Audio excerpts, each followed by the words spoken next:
রাজ্যের কোথাও কোনো অন্যায় অবিচার হলে তার প্রতিবাদ করবে বামপন্থীরা।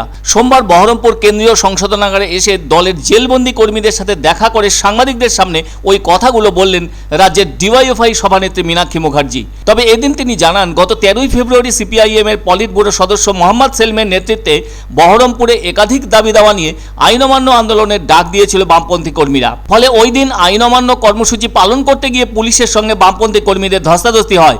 পরিস্থিতি একরকম কঠিন হয়ে ওঠে। এরপরে পুলিশ 15 জন বামপন্থী কর্মীকে গ্রেপ্তার করে জেলবন্দি করে।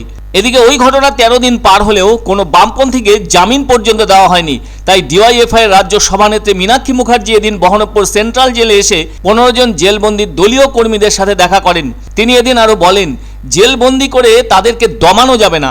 মনে রাখতে হবে, রাজ্যে কোথাও কোনো অন্যায় অবিচার হলে তার প্রতিবাদ করবে বামপন্থীরা।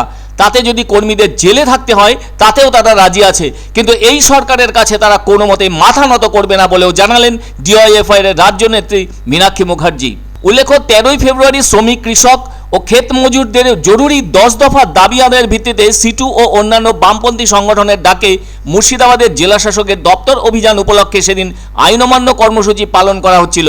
আর সেটা ছিল বামেদের আইন অমান্য ও জেল ভরো কর্মসূচি পালন। সেদিন ওই কর্মসূচির নেতৃত্বে ছিলেন সিপিআইএম এর রাজ্য সম্পাদক মোহাম্মদ সেলিম। ওই দিন মিছিলটি শুরু হয়েছিল বহরমপুরের 55 তলা এলাকা থেকে। সেই মিছিলটি বহরমপুর টেক্সটাইল কলেজ মোড়ে এসে পৌঁছলে পুলিশের পক্ষ থেকে তাদেরকে বাধা দান করা হয়েছিল। তবে বামকর্মীরা পুলিশের ব্যারিকেড ভেঙে জেলা শাসকের অফিসের দিকে এগিয়ে যাওয়ার চেষ্টাও করেছিলেন, কিন্তু সেক্ষেত্রে বাধা দান করেছিল র্যাব ও পুলিশ বাহিনী। পুলিশের কাছ থেকে বাধা পেয়ে কিছু বামকর্মী সমর্থক বহরমপুর ব্যারাক স্কোয়ার মাঠে নেমে গিয়ে সামনের দিকে এগিয়ে যাওয়ার চেষ্টা করেছিলেন। পরিস্থিতি নিয়ন্ত্রণে আনতে কয়েক রাউন্ড কাঁদানে গাছের সেল ফাটানো হয়েছিল কমব্যাট ফোর্সের পক্ষ থেকে। তবে ওই ধরনের পরিস্থিতির পরই বামেদের পক্ষ থেকে সেদিনের মতো আইন অমান্য কর্মসূচি প্রত্যাহার করে নেওয়া হয়েছিল।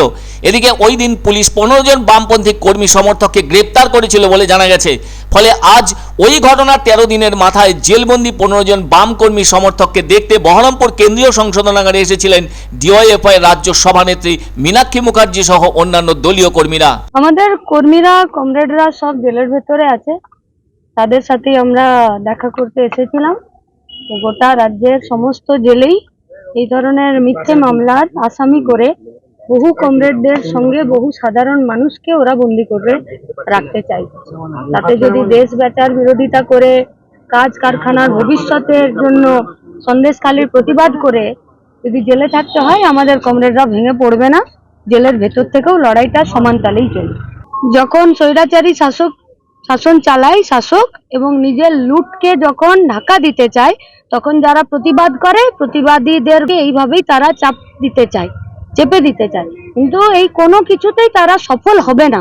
তারা এই কাজ যত বেশি করছে, গোটা রাজ্যের মানুষ তত বেশি রাগছে, বিক্ষোভে ফেটে পড়ছে এবং তারা খেপছে।